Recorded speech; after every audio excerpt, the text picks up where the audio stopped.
I often get asked, sir, how do I revise faster? Especially when we are getting close to the exams. And many of us make this mistake of trying to read and revise everything that we have read for the first time, thinking that it might work. Now, this has been something that we have always been doing, and it has worked for most of us. But is there a more efficient and mindful way of revising that will not only help us revise faster, but will make us feel more confident on the day of the exam? In this video, we will try to find out if there is something we can do to improve our revisions. Hi guys, welcome back to my channel. If you're new here, I'm Dr. Basali, a full-time orthopedic surgeon and also a faculty of orthopedics. First of all, I wish all of you a happy new year and I pray that you find your success this year. So after we finish our syllabus for the first time, we sit down and make a revision plan. And so what we do is we arbitrarily give out a few days to finish a particular subject. And this is purely based on how much time we think particular subject will take to finish or revise. Now let's see on what basis do we allot particular number of days to revise a particular subject. Let's say it took you 10 days to finish a particular subject, say pathology. Whatever, takes you 10 days to finish for the first time. Now we automatically assume that when we sit down and revise this should be done in roughly around 5 to 6 days. So we allot those 5 to 6 days for that subject and try our best and hope to finish it in that stipulated time. Now sometimes this works, but most of the times this is what happens. Now you either grossly overestimate the time you think you need or criminally underestimate the time required to do the revision. And both the cases are a problem. And in order to revise faster, we need to fix both these problems, the problem of overestimation of time and underestimation of time. Now, why is overestimating the time a problem? It's because you have fixed or allotted a fixed amount of days to revise a particular subject. And so we will automatically take that many days to finish it, even if it could have been finished a little early. Why?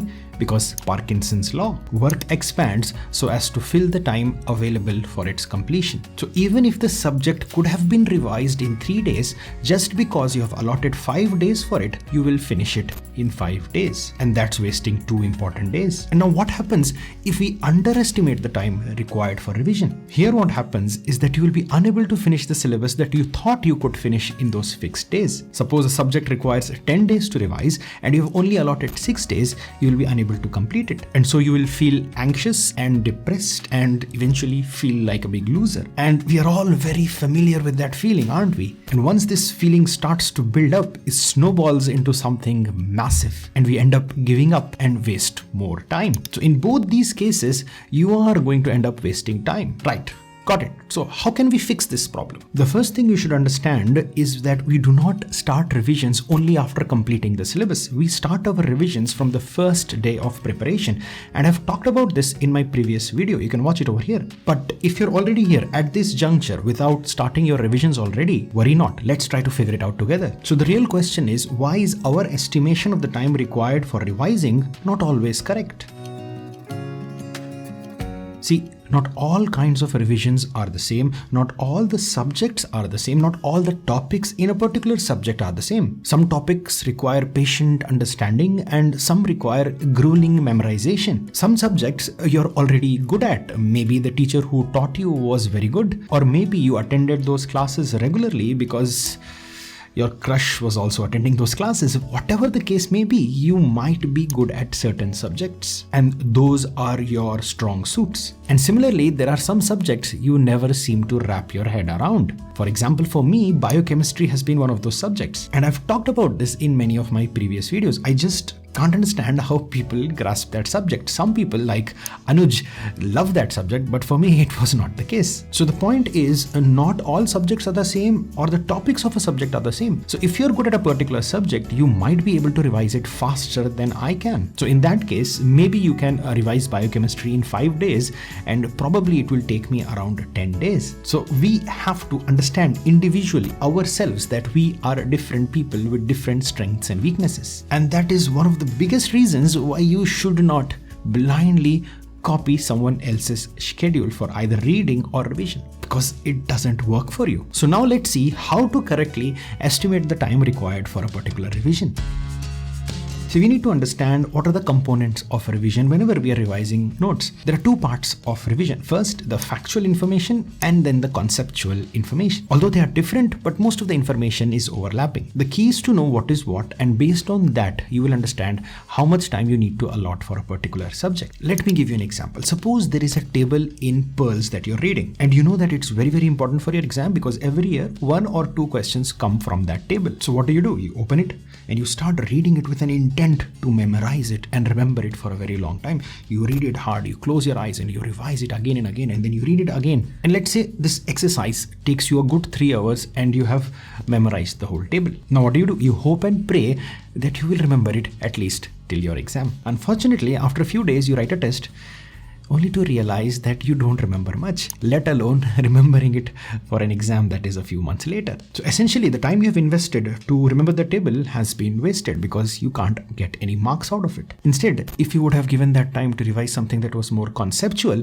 you could have avoided a few silly mistakes you made on the exam. So this is what I suggest doing, and I've done it myself. So as you're revising, you come across some bit or page where you know the information here is mostly factual and you have to mug it up, and there is no rationalization or understanding to it. Just quickly read it a few times and move ahead. Don't worry about remembering it right then and there, because we know if we want to commit something to our long-term memory, Dr. Ebbinghaus said that it's better to have many bad revisions rather than one solid revision. Obviously, he did not say that, I am paraphrasing it, but what he meant was if you want to commit something to your long-term memory, you need to revise it at frequent intervals. And he shows you how you forget, and that's called the forgetting curve. I've talked about this in great detail in this video over here.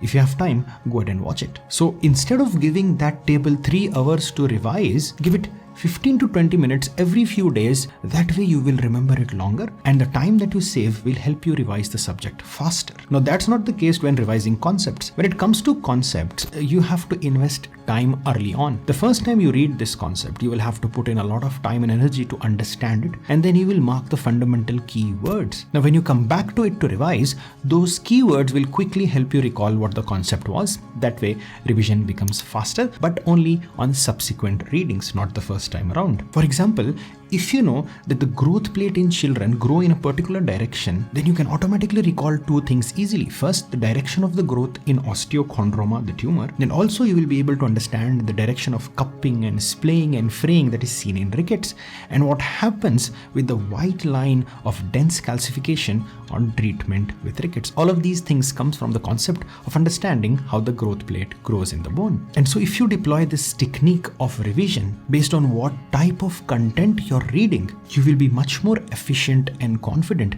compared to the reading the notes like a zombie without understanding what's going on. This will help you focus on things that are more volatile and difficult rather than just reading the things that you already know. So these are the 3 takeaways of this video. Number 1, revisions should not be like your first reading. You're not the same person as you were when you were doing the first reading. You have read more subjects, you have read more topics, you have appeared for more tests. You're much more mature now. Your subject knowledge has upgraded. You can't be the same person. So obviously you will do things faster now. Number 2, spend less time with facts and focus more on concepts. That way you will be able to revise faster. It's always better to come back to facts again and again and give them less time every few days so that you can remember it for a very long time, and Marrow Pearls will definitely help you do that. And number 3, the most important thing is to hit the like button below this video and subscribe to the channel, and be sure to share this video with your friends who are preparing for the exam. I will see you in the next one. Till then, take care. Bye-bye.